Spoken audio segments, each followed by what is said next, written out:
Hola, en este video se va a explicar estados de la materia, un ejercicio relacionado con un gas recogido en agua. Para ello vamos a utilizar el siguiente ejemplo. Una muestra de dióxido de carbono recogida sobre agua a 25 grados y 750 milímetros de mercurio ocupa un volumen de 350 mililitros. Calcular los gramos de dióxido de carbono. Y nos proporciona el dato de la presión de vapor del agua a 25 grados, que es de 23,8 milímetros de mercurio. Nos dice que el volumen que se recoge es de 350 mililitros, que la temperatura es de 25 grados.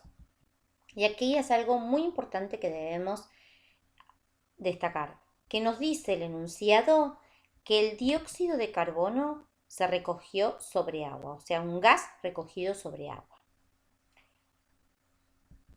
Nos da la presión de vapor del agua, que es de 23,8 milímetros de mercurio. Y aquí debemos recordar que la presión total que se mide, entonces, va a ser debido a el gas, dióxido de carbono, pero a su vez también va a ser por el vapor de agua. Por eso decimos que la presión total, esa presión que se mide, es igual a la suma de la presión del gas más la presión del vapor de agua. Esa presión total es el valor que nos dan, es lo que se midió, que son los 750 milímetros de mercurio. Para poder determinar nosotros la masa de dióxido de carbono, debemos tener como dato la presión del gas, que en estos momentos sería nuestra incógnita, porque nosotros tenemos la presión total y la presión de vapor del agua. Entonces tenemos la presión total, 750 milímetros de mercurio, y la presión de vapor del agua, 23,8 milímetros de mercurio.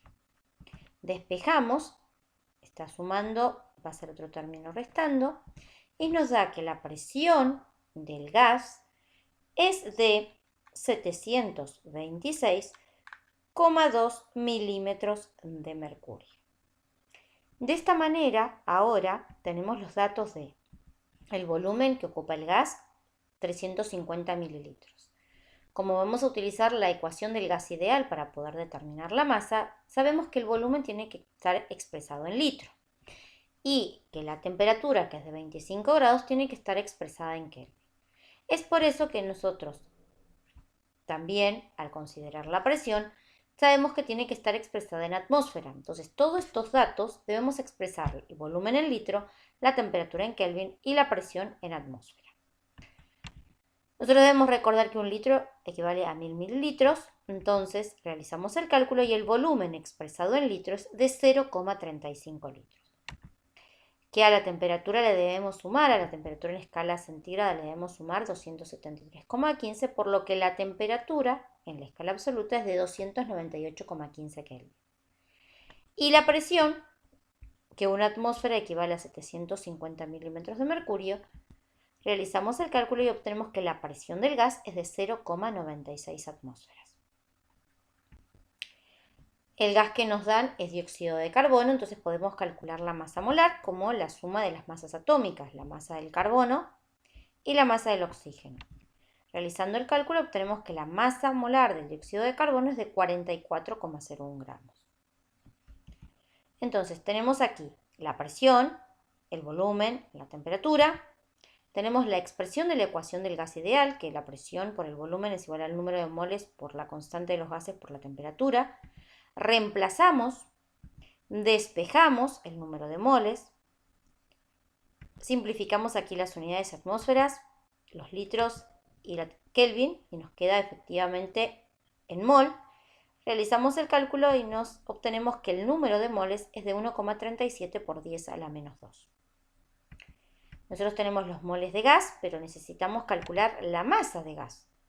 Para eso utilizamos, para poder realizar la conversión de uno en otro, la masa molar. Los moles es 1,37 por 10 a la menos 2. Fue el valor que encontramos recién. La masa es lo que buscamos, pero sabemos que la masa molar es de 44,01 gramos. Realizamos el cálculo. Un mol tiene una masa de 44,01 gramos. Simplificamos las unidades y la masa de dióxido de carbono que se recogió a 25 grados y ocupa 350 mililitros es de 0,60 gramos. Y de esta manera damos respuesta al problema.